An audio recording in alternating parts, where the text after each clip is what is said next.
alegria, uma experiência nova, né? Experiência nova, estarmos agora nessa nova roupagem, né? Essa nossa atualização teológica, e eu louvo a Deus pela vida de todos vocês que se inscreveram, que estão assistindo agora, ou que assistirão em outro momento. De fato, essa nova roupagem, ela visa muito bem com o tema abraçado ao longo dessa época que nós estamos vivenciando de pandemia. Hoje, quando alguém me pergunta, pastor, como é que você está? Minha resposta é, estou lutando, estou vencendo e aprendendo. Tem sido um tempo de aprendizagem para mim, e eu acredito para todos nós, pastores, que tendo enfrentado tantas coisas ao longo do ministério, nos deparamos agora com uma situação de estar pregando para uma multidão que você não está vendo. Está falando num culto gravado, sabendo que as cadeiras estão vazias, e é uma sensação tanto estranha. Mas tem sido uma aprendizagem. Por essa razão, o tema dessa atualização é exatamente uma igreja no caminho, rompendo os seus limites. Porque é chegado o tempo de romper, mas ao mesmo tempo não sair do caminho. Precisamos encontrar novas estratégias, novas tarefas, novas maneiras, sem sair do caminho.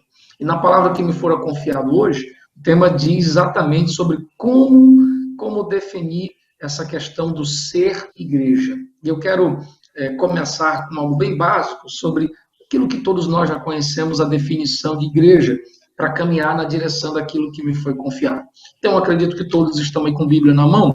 O texto que eu vou tomar como base é Mateus capítulo 16.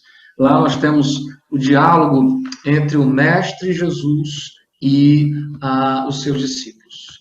Deixa eu ampliar só um pouquinho aqui minha tela, para ficar pronto. Ótimo. E aí Jesus agora está se reunindo com os seus discípulos, e nessa proposta de se reunir, ele faz uma pergunta, está no versículo de número 13. Mateus 16, versículo 13, diz assim: indo Jesus para os lados de Cesareia de Filipe, perguntou aos seus discípulos, olha a pergunta, quem diz o povo ser o Filho do Homem? E eles responderam, uns dizem João Batista, outros Elias, outros Jeremias, ou até alguns dos profetas. Mas vocês, perguntou Jesus, o que dizem que eu sou? Então, Pedro respondendo disse, tu és o Cristo, o Filho do Deus vivo. Simão, então Jesus lhe afirmou, bem-aventurado és tu, Simão Barjonas, porque não foi carne e sangue que tu revelar, mas meu Pai que está nos céus. E aí vem o versículo central dessa conversa, versículo 18. Também eu te digo que tu és Pedro, e sobre esta pedra edificarei a minha igreja. As portas do inferno não prevalecerão contra ela. Eu quero tomar como base esse texto, por quê? Porque é a primeira vez na Bíblia que aparece a expressão igreja. E agora Jesus está trazendo à tona isso diante de uma outra revelação. Há um diálogo, há uma pergunta, e depois da resposta dada, Jesus agora se dirige para dizer, eu afirmo que diante daquilo que você acabou de dizer, eu estarei edificando a minha igreja. E essa expressão igreja, ela é uma expressão que já existia, data do 4º século antes de Cristo, quando os gregos utilizavam esta termologia. E por quê? Porque a definição de igreja pode ser muito bem entendida ao olhar para os gregos e ver por que ela surgiu lá. Para melhor entender isso, Atos 17 diz que Paulo está pregando ali na Grécia, na cidade de Atenas, quando, pregando e ensinando sobre a doutrina, sobre a ressurreição, sobre Cristo, ele agora é levado ao Areópago para expor mais publicamente as novas doutrinas que estavam sendo apresentadas na Grécia. Esse ato de pegar Paulo e levar para o Areópago é exatamente a termologia ou a tradução do nome igreja. A palavra igreja, ela era utilizada pelos gregos quando alguém vinha em viagem trazendo uma notícia, seja de um campo de batalha, seja de alguma coisa. E ele vinha correndo e se reunia no Areópago, que era um teatro a céu aberto, e ali se era tocado uma trombeta convidando as pessoas para virem para fora. Elas saíam de suas casas e se reuniam no lugar para ouvirem as novas que eram trazidas. Sejam elas de batalha, sejam elas do campo agrícola, sejam elas o que for. O mensageiro logo assim trazia. E isso me enche o coração quando Jesus usa essa terminologia igreja que existia no contexto grego. Por que isso me enche o coração? Porque logo de início, Jesus começa a definir algumas coisas do que ele está propondo. Quando ele diz, edificarei a minha igreja, ele está dizendo que a igreja ela tem uma razão. E quando eu digo uma, não estou me referindo ao fator de se limitar a uma questão numérica, mas a igreja ela tem um propósito, um alvo, uma definição para a qual ela surgiu. E é preciso entender um pouco isso, caminhar no restante deste nosso momento de estudo e reflexão. A razão da expressão igreja explica qual a razão da igreja de Jesus existir. Razão número 1, pregação, proclamação, anunciação de boas novas. Dá para você perceber? Eles se reuniam, o povo vinha e ouvia, e ali a boa nova era proclamada. Paulo fez isso lá no Areópago, os gregos faziam isso todas as vezes. E Jesus está dizendo, eu estou edificando um povo, e esse povo revelará as verdades eternas. É por isso que o próprio Paulo escreve em Éfeso, dizendo que a igreja se tornará a manifestadora, a reveladora da multiforme sabedoria de Deus. Então, a razão da igreja existir começa pela simples expressão, nascemos para proclamar, para pregoar, para dizer a todos quem é o Senhor. E se nós quisermos embasar isso à luz da Bíblia, é só pensar em Êxodo 19. Êxodo 19, quando o povo hebreu sai do Egito, indo para a terra prometida, Deus se apresenta a eles. E no capítulo 19, ao pé do monte, Deus diz, eu serei o vosso Deus, vocês serão meu povo, e vocês serão reino de sacerdotes. Essa expressão logo remete à seguinte conclusão, Deus nos chamou para sermos anunciadores, para sermos instrumentos entre os céus e a terra.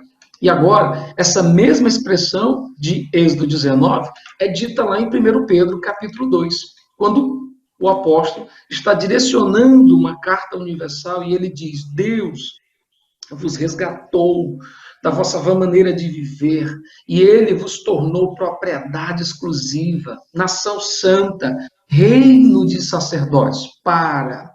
Olha a expressão, proclamar as virtudes daquele que vos chamou das trevas para a sua maravilhosa luz. Logo, é preciso observar algo bem básico para entender onde nós precisamos estar. A razão da igreja existir não consiste em outras a não ser pensar nisso. Nascemos para proclamar. Quando eu olho para o povo hebreu e olho para a igreja, eu vejo algo que me leva a ser atrevido nessa expressão. Embora a expressão igreja só vá surgir no Novo Testamento, com Jesus aqui citando pela primeira vez, o povo hebreu se reunia. E a diferença entre eles é que os hebreus se reuniam como nação diante de Deus. A igreja se reúne diante de Deus para anunciar a uma nação. A nação inteira de Israel ia ao Senhor nas suas festas, sábados e luas solenes. Mas a igreja, nós, precisamente aqui falando, nos reunimos diante de Deus para trazer à nação as verdades daquele que nos resgatou das trevas. Isso é uma definição básica, simples. Nascemos para proclamar. É por isso que os 4 evangelhos encerram com o mesmo verbo. Vão, preguem por todos os cantos. Vão, façam discípulos. Vão. A expressão ir é as últimas palavras de Jesus para aqueles que ele insistiu, que ele investiu e incutiu neles esse conceito de proclamação das boas novas. Todavia, é preciso entender que além de sermos chamados para proclamar, somos chamados para celebrar, para adorar. Adoração é algo que está na definição do ser igreja. A igreja fora formada para pregar e adorar aquele a quem pregamos. Adorar aquele sobre de quem anunciamos. E a adoração me chama muita atenção um texto em Romanos 9, quando Paulo escreve no versículo 4, lá ele define muito bem sobre o caminho da adoração. Em que sentido? Quando ele diz no versículo 4 que aos judeus, aos povos da aliança, filhos descendentes de Abraão foi dado os cultos, as alianças, as cerimônias e os sacrifícios. Então, se a gente quiser entender o que é adoração, basta olhar para o Antigo Testamento. Basta olhar para o livro do Pentateuco que você vai perceber como eles funcionavam. Até porque adoração é um assunto muito repleto, muito vasto na Bíblia. Se você entra em Gênesis 4, você tem 2 homens adorando. Se você vai caminhando por toda a Bíblia, o livro central é a adoração. Se você vai lá em Apocalipse 4, 5, você tem uma adoração celestial fenomenal. E continua revelando o maior coral da história, 144 mil vozes celebrando, além da celebração que há nos céus e agora na terra. Portanto, quando Deus fez a igreja, ele não fez porque tinha carência de adoração, como alguns costumam dizer. Ele fez porque queria compartilhar com eles o seu amor e receber deles a sua devoção. Adoração é algo próprio da nossa natureza. E quando eu leio Romanos 9, logo minha mente precisa ir para o Antigo Testamento. Como era o culto no Antigo Testamento? Lá em Números, nos capítulos 2 e 3, vai dizer que ele se reuniu para o culto, sempre, com 4 tipos de sacrifício. Eu disse 4 tipos de sacrifício. Nesses 4 tipos, eles formulavam a sua adoração. Sacrifício número 1 chamava-se holocausto. A expressão holocausto, ela remete à ideia de totalmente queimado. Era aquele sacrifício que a pessoa trazia e esse não era compartilhado com ninguém. Ele era totalmente entregue e era o primeiro. A primeira das coisas a acontecer na liturgia do Antigo Testamento. Depois deste, vinha a oferta pacífica. Essa oferta pacífica, onde se celebrava a Deus pela paz, pela colheita, era uma celebração. Depois vinha a oferta de manjar, também conhecido como oferta de honra, onde se celebrava, onde se adorava ao Senhor pelo que Ele é, por Deus santo, poderoso, tremendo, incomparável. E encerrava-se com o sacrifício da expiação, onde se pede perdão e ali alcançava a purificação de seus pecados. E se eu olho e vejo isso em Números, eu penso, a igreja, ao se reunir, deve ter estas coisas. Ela deve começar com um culto onde ele é totalmente entregue ao Senhor. Se a igreja não estar entregue totalmente, ela perde sua finalidade. Se a nossa reunião, se o nosso ajuntamento é uma entrega por reserva, então a gente acaba se deparando na expressão de Isaías: eu abomino as vossas canções, eu rejeito os vossos cultos. Deus espera da igreja que ela entenda a sua finalidade. E por que eu estou dizendo isso? Porque diante desse relato nós vamos colocar na balança a igreja que nós nos tornamos. A igreja que Deus deseja ver. A definição de igreja é uma igreja que proclama e uma igreja que celebra, uma igreja que adora, uma igreja que bendiz, uma igreja que canta e que entoa sacrifícios de louvor. E começando por um culto onde ele é totalmente entregue e prossegue-se por toda a nossa liturgia. Caminhando mais um pouquinho, vamos descobrir lá no Novo Testamento que esta igreja se reunia para pregar, para celebrar, mas também se reunia para formar, construir relacionamentos. Vamos pensar um pouco em Atos 2. Eles estão reunidos, o Espírito Santo veio sobre eles, eles agora estão celebrando, porque quando eles falam em línguas estranhas, a multidão está ouvindo eles proclamando as grandezas de Deus, cada um nos seus idiomas. Depois dessa celebração, Pedro está tomando a palavra e ele está pregando, ele está anunciando. Resultado disso, quase 3.000 pessoas se convertem numa única mensagem. E depois que eles se convertem, que eles celebram, como é que está Atos 2? Lá diz, eles tinham tudo em comum. Versículo 42 diz que eles perseveravam na doutrina, isso é pregação, na comunhão, no partir do pão. A igreja ela precisa entender que a sua essência consiste na pregação, na adoração e no promover da comunhão, no promover dos relacionamentos. É só pensar que lá nos 4 tipos de sacrifício de Números, um deles era o sacrifício de oferta pacífica. E diferente da oferta de holocausto para a pacífica, é que a de holocausto era totalmente entregue para Deus. A pacífica se compartilhava com pessoas. Logo, ali se proporcionava uma relação, um conviver. A igreja não existe em uma pessoa.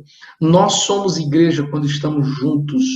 Você pode estar distante de mim, mas a igreja ela é formada de um grupo de pessoas que na sua coletividade são vistos na sua individualidade.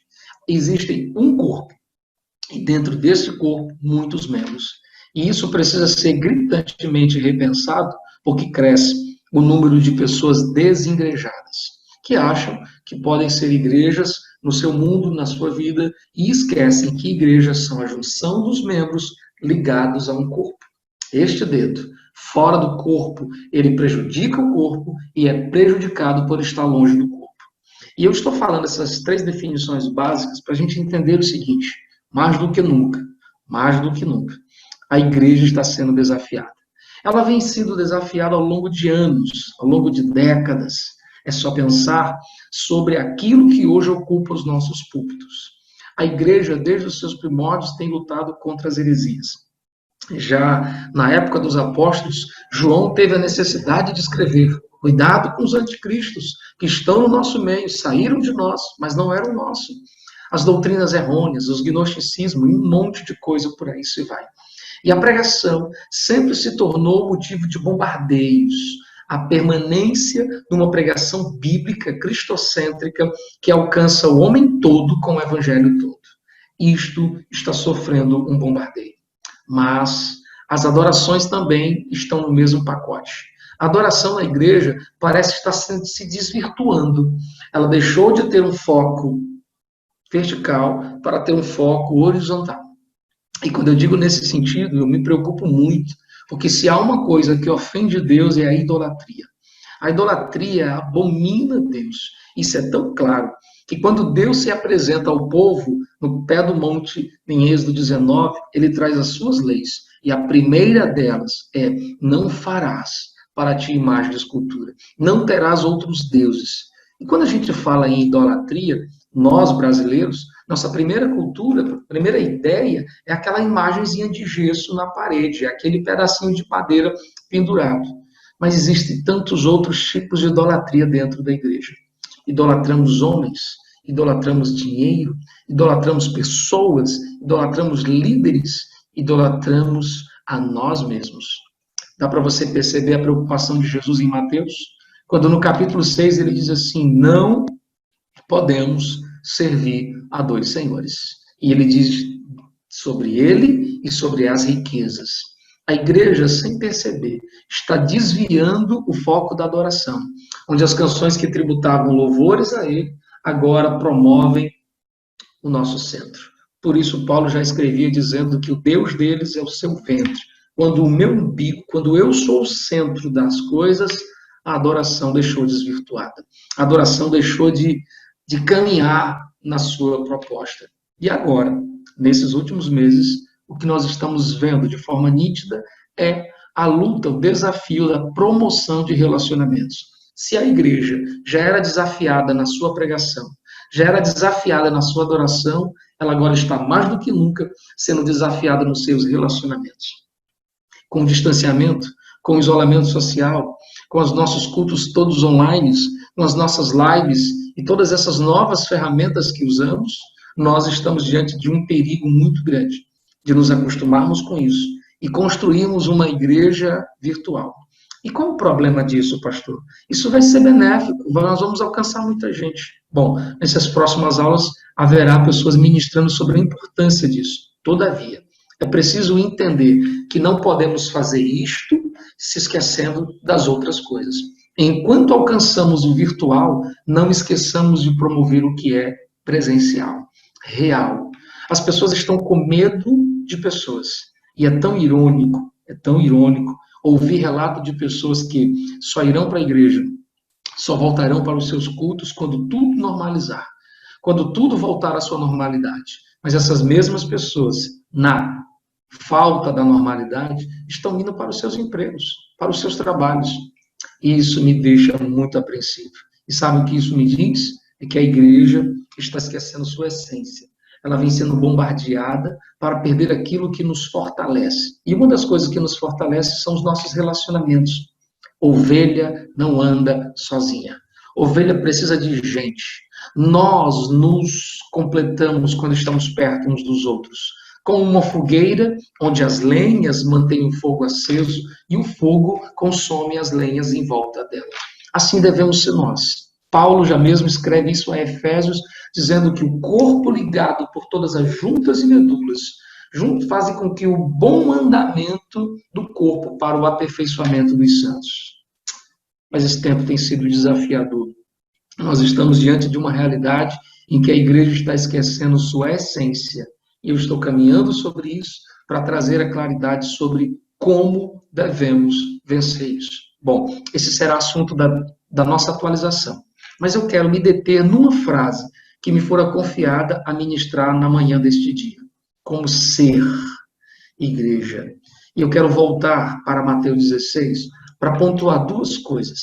Já que eu estou falando para líderes, colegas, homens e mulheres de ministério, é em Mateus 16 que eu encontro uma definição sobre como vencer os desafios que bombardeiam a pregação, que bombardeiam a adoração e que agora bombardeiam as nossas relações. Número 1, Mateus 16, Jesus está conversando com os discípulos e faz uma pergunta. É assim que começa todo o sermão. Quem eu sou?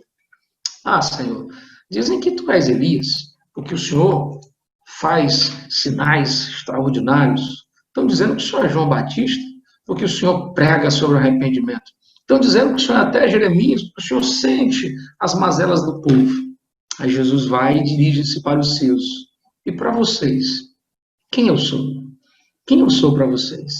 Jesus não está sofrendo de crise de identidade. Ele não está naquele dia em que às vezes sentimos quem eu sou, de onde vim, para onde eu vou. Não. Ele sabe muito bem quem é e por que está ali. Mas ele precisa saber se os seus apóstolos, discípulos e seguidores sabem disso. E é quando Pedro levanta a voz e diz, tu és o Cristo, que Jesus retruca com outra expressão mais forte ainda. Bem-aventurada você. O que você acabou de dizer, você não aprendeu nos livros. Não fora por aí que você aprendeu. Meu Pai te revelou. Pois eu te digo que sobre esta afirmação de que eu sou o Cristo, edificarei a minha igreja. Dá para você fazer uma leitura do texto? Qual é a chave dessa narração? Quem eu sou. E quando Pedro revela quem Jesus é, uma nova revelação é dada a Pedro. Eu estou apontando isso para dizer que a solução para vencermos todos esses bombardeios que se levantam para inibir ou coibir a ação da igreja, toda a solução começa por uma simples compreensão de quem é o Senhor. Sabe, meus irmãos, eu tenho pensado muito em Lucas 15. E quando eu digo Lucas 15, eu estou me referindo à parábola que fala de um pai e dois filhos. Eu penso que aquela parábola, ela aponta muita coisa para a vida da igreja. Os dois filhos que se perdem. E quando eu digo os dois filhos, eu estou falando exatamente o moço que se perde lá fora e o mais velho que se perde dentro de casa. Nós temos normalmente utilizado esse texto para falar das pessoas que estão se perdendo lá, das pessoas que estão se perdendo lá fora, que vão no mundo, e esquecemos que muitos de nós estamos nos perdendo dentro da igreja. Nos perdemos na nossa pregação, nos perdemos na nossa celebração, nos perdemos na nossa comunhão. E aí Lucas 15 vai dizer exatamente isso. Por quê? Porque quando o pai está lá entre os dois filhos, como é que o mais novo volta? O mais novo volta dizendo, me receba como um escravo. Eu não sou digno de ser chamado seu filho. Esse moço só queria ser recebido como escravo. E o que o pai faz? Primeira coisa, ele tira um par de sandália e entrega. Era como se ele estivesse dizendo, aqui você não é escravo. Lá fora você é escravo. Você pode se ver como escravo, mas aqui você é filho. Porque sandálias não era dada a escravos, eram dadas a filhos. E a mesma visão de escravo está no coração do filho mais velho. Porque quando o filho mais velho vem do campo e ele fica do lado de fora, vendo todo aquele movimento, o pai vem até ele. Qual é a resposta dele? Há tanto tempo te sirvo como escravo. Ó, e nunca me deste um bezerro, nunca mataste um carneiro, nunca fizeste uma festa para chamar meus amigos. Há tanto tempo te sirvo como escravo. Esse é um bom filho que trabalha, que está na casa, mas não conhece o dono da casa. Eu preciso me direcionar com muita propriedade e respeito aos meus companheiros. O maior remédio para o que estamos vivendo é o resgate da essência de quem é o Deus da igreja. A gente pode ficar dizendo sobre o que é a igreja, o que a igreja pode fazer, quais são as novas metodologias, mas tudo começa com uma compreensão clara de quem é o nosso Senhor. Porque quando Pedro diz, tu és o Cristo, Pedro ouviu de cá uma nova revelação. Edifico a minha igreja, as portas do inferno não prevalecem, dou a vocês a chave do reino dos céus. Hoje, nós estamos vendo muitas pessoas trabalhando para Deus, não com Deus. Muitas pessoas estão subindo ao púlpito para falar de Deus, não com Deus. E me dói o coração saber que temos uma liderança que é ausente do conhecimento do seu Senhor. Não basta conhecer a igreja, é preciso conhecer o dono dela. E quando nós não conhecemos, o trabalho se torna árduo, se torna pesado. O trabalho se torna enfadonho e cansativo. E quando nós assim estamos, nós criamos embaraços para a vida da igreja. Quando, em Mateus 21, na última semana de Jesus, ele está entrando em Jerusalém, chama-se a atenção o fato de que ele, vou usar uma expressão bem cearense, ele chuta o pau da barraca, ele se aborrece com o que está acontecendo, porque dentro do templo está tendo mesas, cambistas, vendedores. E aí ele expulsa tudo. E muitas pessoas leem esse texto e fazem interpretações errôneas. Jesus não gosta de nada de comércio dentro da igreja, rifa, nada disso. Não, Jesus não gosta. Dá para você ler Mateus 21. Quando Jesus diz isso, a expressão diz que no pátio dos gentios eles estavam reunidos. Eu preciso só deixar isso mais claro para você. A igreja existiu sempre para ser inclusiva e agregar pessoas. Mas, como os gentios não tinham acesso ao santuário, eles tinham um pátio em volta que pertencia a eles. E os judeus estão embaraçando a vida dessas pessoas quando no pátio eles fazem esse sistema de venda, de câmbio, de escambo, para melhor falar. E isso nunca foi proibido se fazer. O problema era onde se fazer. Por que não era proibido? Porque todos que vinham de longe tinham que oferecer sacrifício. E o sacrifício tinha que ser perfeito, não podia ter mancha, não podia ter defeito. Imagine alguém de longe trazendo um animal, um cordeiro, um bezerro. Esse bezerro chegaria cansado da viagem. Logo, não seria aceito o sacrifício. Então, em volta do templo, se permitia fazer a compra. Eu comprava os animais que eu iria sacrificar. E sabe por que Jesus está chutando, derrubando tudo? É porque eles estão no pátio dos gentios. É como se Jesus estivesse dizendo, nada pode embaraçar a finalidade da igreja. Nada pode dificultar o acesso das pessoas a mim. E ele chuta, derruba tudo, dizendo, a minha casa será chamada casa de oração para, veja o final do texto, todos os povos. Deus tem uma igreja que se volta para as nações, para os povos. A igreja ela é inclusiva, não exclusiva. Não é uma igreja que exclui, ela inclui. Mas nós não conseguiremos incluir estando embaraçados na pregação, na adoração e na promoção de relacionamento. Para vencer isso, tudo deve começar a mudar a partir da visão que eu tenho do dono dela. Da visão que eu tenho do meu Senhor. Quem é o meu Senhor? Para quem eu estou trabalhando? Com quem eu estou trabalhando? Bom, eu me movo para o Senhor. É para Ele. E quando é resgatada essa essência, tudo muda. Esses dias eu estou vendo muitas vozes ficando caladas e para trás ficando. Por quê? Porque está faltando a compreensão de quem é o dono da igreja, para quem nós trabalhamos. Quando nós fazemos o resgate disso, ouviremos o que o pai diz para o filho pródigo. Tanto tempo você me serve e não sabe que tudo que é meu é seu. Tudo que há em Deus foi preparado para seu povo e compartilhado conosco, que somos sacerdotes. Então deixemos de trabalhar para Ele e trabalhemos com Ele. Eu gosto quando no Novo Testamento algumas expressões são utilizadas, entre elas a expressão escravo e servo. Para melhor entender isso, quando alguém era comprado no mercado por um preço, seja qual for, e trazido para trabalhar nas suas terras, esse alguém era chamado de escravo. Era um escravo trabalhando na lavoura, era um escravo trabalhando na agricultura. Mas quando esse escravo ganhava a simpatia do patrão, como José fez com Potifar, ele era trazido para trabalhar dentro de casa. E ele deixava de ser chamado de escravo para ser chamado de servo, meu servo. Porque ele ganhou a confiança, porque ele ganhou a simpatia. E agora que ganhou a simpatia, ele está num nível acima do de escravo. Mas Jesus aparece em João 15 e ele diz assim: eu não o chamarei mais de servo, porque o servo não sabe o que faz o seu senhor.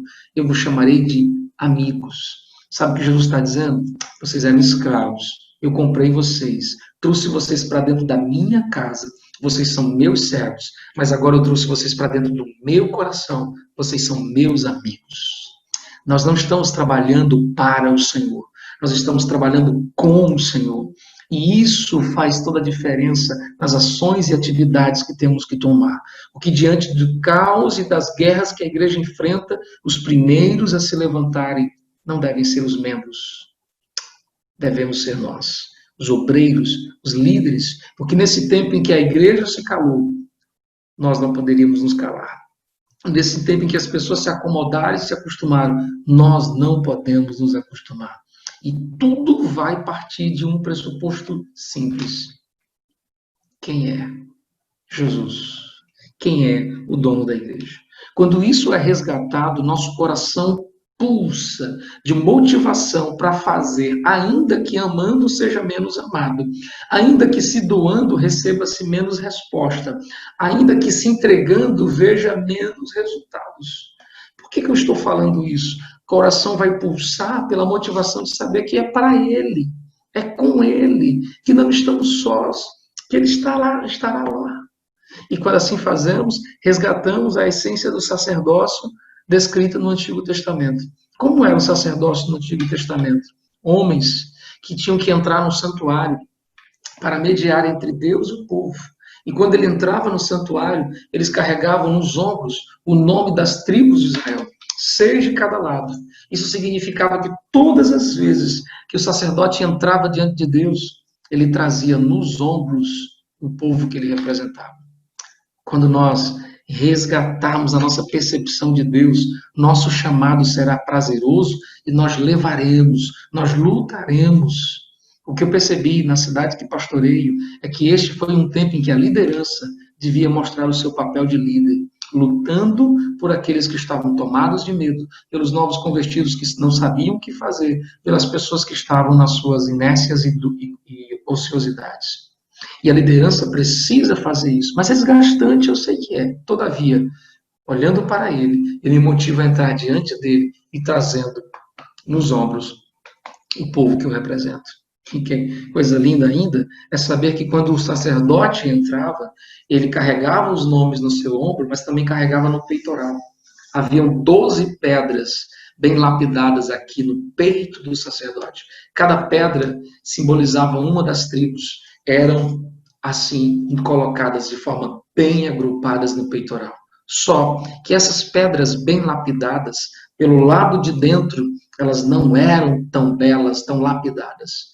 Do lado de fora, elas eram brilhantes, elas eram bonitas, mas do lado de dentro do peitoral, elas eram mostrado a sua parte não trabalhada, a sua parte ainda não aperfeiçoada. E aí eu olho para isso e penso, nós sacerdotes devemos carregar no coração as pessoas quando vamos diante de Deus, por eles orar e por eles se mover. E ainda que aos olhos de todos pareçam perfeitas, a gente está olhando e vendo. Elas são imperfeitas, elas precisam de ajuda, mas você as carrega no melhor lugar para se carregar, no peito, no coração. A solução para resgatarmos o que significa ser igreja começa em nós, sacerdotes do Deus Altíssimo. Porque se o altar se levanta, todas as outras coisas se moverão. Foi isso que fora dito a Neemias. Este negócio compete a ti. levanta-te e nós te acompanharemos. Se a igreja for, se o sacerdote for medroso, medroso será a igreja. Se o sacerdote for descomprometido, descomprometido será a igreja. Se o sacerdote não for amante das escrituras, a igreja desprezará o ensino delas. Se o sacerdote não for um homem de oração, a igreja também não será. Não é preciso dizer, não precisa se compartilhar, orei tanto, li tanto. As pessoas sentem e guiam o líder que assim o faz. Portanto, esse é um tempo de romper os nossos limites, de romper as nossas dificuldades para ficar no caminho. Que Deus nos ajude. Que Deus ajude-nos aqui no Ceará. Vocês, aonde vocês estão agora, é que nós possamos resgatar a essência do que é ser igreja. Ela nasceu para proclamar, para celebrar e promover relacionamentos. Que Deus nos ajude. Com a permissão dos coordenadores e presidente, eu queria orar por todos vocês. Queria colocar diante de Deus as nossas vidas e dizer, Senhor, chama-nos de volta para a essência outra vez. Onde vocês estiverem, vamos orar juntos. Querido Pai, querido Mestre e Senhor, Deus que nos conhece, sabe quem somos, o que fazemos e o que não fazemos. Sabe em que situação se encontra cada um dos corações que agora oram comigo. E, Senhor, diante de Ti, não precisamos usar máscaras. Admitimos que muitas coisas estão saindo daquilo que deviam ser. A pregação, a celebração, a promoção de relacionamentos. E a mudança de tudo isso começa no altar, porque o fogo deve permanecer vivo no altar. Então eu oro na manhã deste dia, nesta atualização com pessoas que estão agora ou que assistirão depois. Incendeia o nosso coração de novo. Faz pulsar em nós o desejo por aquilo que um dia abraçamos com tanto carinho, que é o chamado. O Senhor nos confiou um sacerdócio. O Senhor nos confiou algo que os anjos prescrutaram ter. Nos ajude a sermos fiéis. Nos ajude a caminhar, não como alguém que carrega um fardo pesado, mas como alguém que está do teu lado. Nós somos apenas cooperadores. Tu és o que opera. Nós estamos apenas do seu lado. Dá-nos a visão correta de quem tu és. Dá-nos a percepção correta do que estamos a fazer. Nos ajude a corrigir onde erramos e aperfeiçoar onde estamos acertando. Nesse novo tempo, queremos, Senhor, voltar àquilo que o Senhor para nós planejou, o ser igreja.